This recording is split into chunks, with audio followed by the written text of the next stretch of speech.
And the second level, as I touched on, is forgiveness. To forgive people, that's slightly harder. You can give things and easily. But someone does something to this precious me and mine, then no, I don't want to forgive them. Not just yet. And so that's the next step, to always focus on, when we walk away from this hall, to say, okay, who in my mind, who am I carrying a grudge against? What people bother me in the past?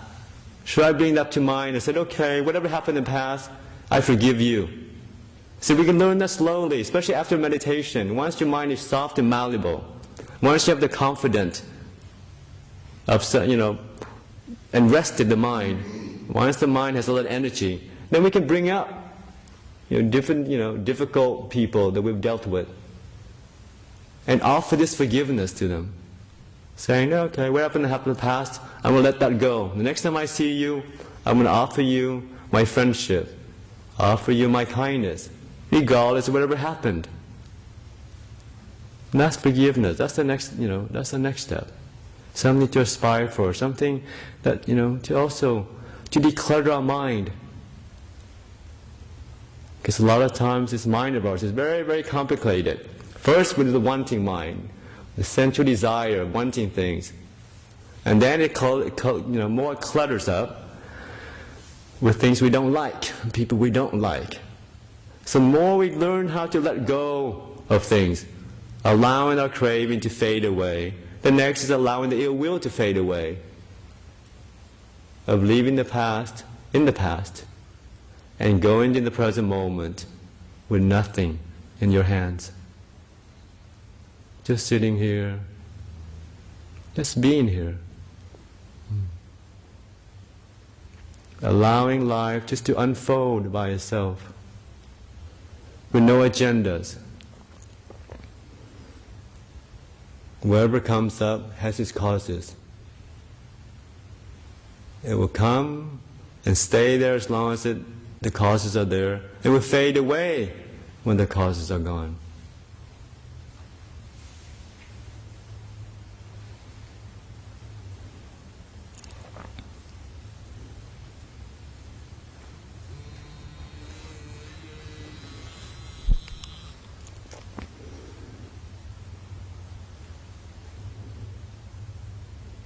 Back to the theme of impermanent. You never know what's going to happen next. So we're happy to stay in the present moment. If we're really happy to stay here, then we don't go anywhere else. Really ground our mind in the present moment. And with meditation, it's the beginning, the middle, and the end. You cannot get away from the present moment, or nor should you try to get away. Meditation is a process of going inward, of staying here and allowing the mind to open up on its own. But for the mind to stay anywhere, it has to find joy and happiness. So that's where the learning of contentment comes in. Content just to be here. Then things in the mind is a wonderful thing. Only if we can slow down and be still enough and allow the mind to open up on its own. So we're happy in the present moment, the mind becomes slow, slows down, and that the peace and the content will build up. And then it will go deeper, and the mind will open up on itself.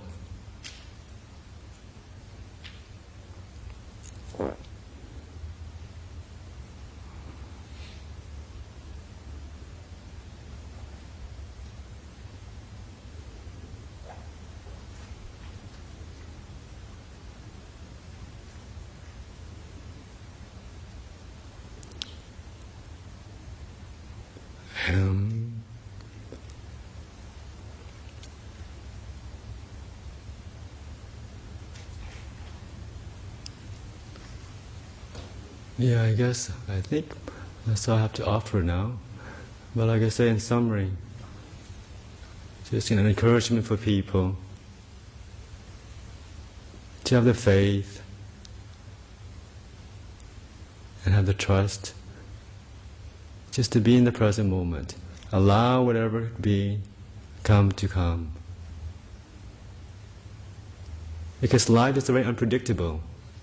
1 minute we're here and our loved ones are around us. The next minute it can be, all can be taken away very quickly.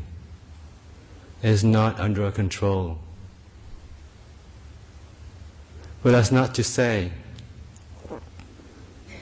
it's not something to make us more depressed. Death only makes sense. Life only makes sense, in the face of death. Imagine you live for a long, long time, 500 years, 1,000 years, or 10,000 years. There's never any need to make up with your family. I won't talk to him for another 500 years, doesn't matter, I've got another 10,000 years to go. But you know that your mother, like Shirley, is going to may pass away very quickly. What happened to Shirley is not an exception, it's not an anomaly. It's something that happens every day to different people.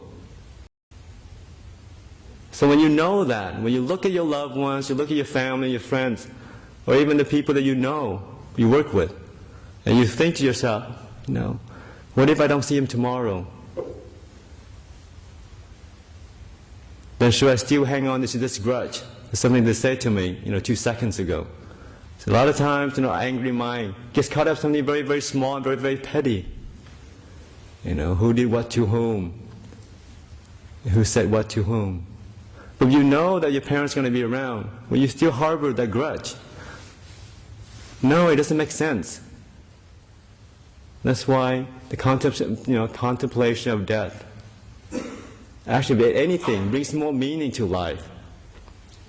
Because it allows you to live life to the fullest, to appreciate each and every moment, to not let the past kind of impinge on the present moment, and also to not let the future fritters away the present moment by worrying too much about the future. Yes, there are things that will happen tomorrow, obviously. The sun will rise, hopefully. But you may not be around, so why worry about it?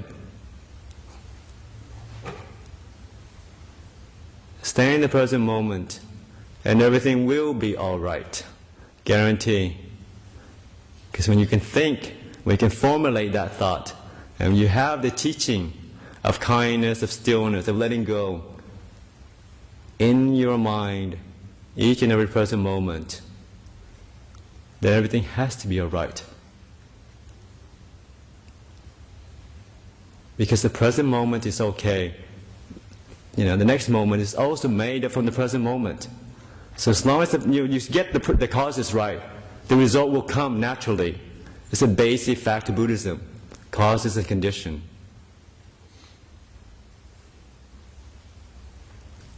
So, I guess in summary, the title of the talk is Everything Will Be Alright. Okay. And like I said, I'd like to dedicate this talk to Shirley Jackson, who's been a wonderful member of the BSWA, very long, cherished member, who's done many, many kinds of, kindness and helping out the monastery, and the nunnery, and the center here. But also, I'd like to dedicate my big public talk to my parents, who are very Catholic, but also very, very supportive. Thank you, Mom and Dad, for bringing me up. And thank you for all your support for the last years as a monk. I really love you. Okay.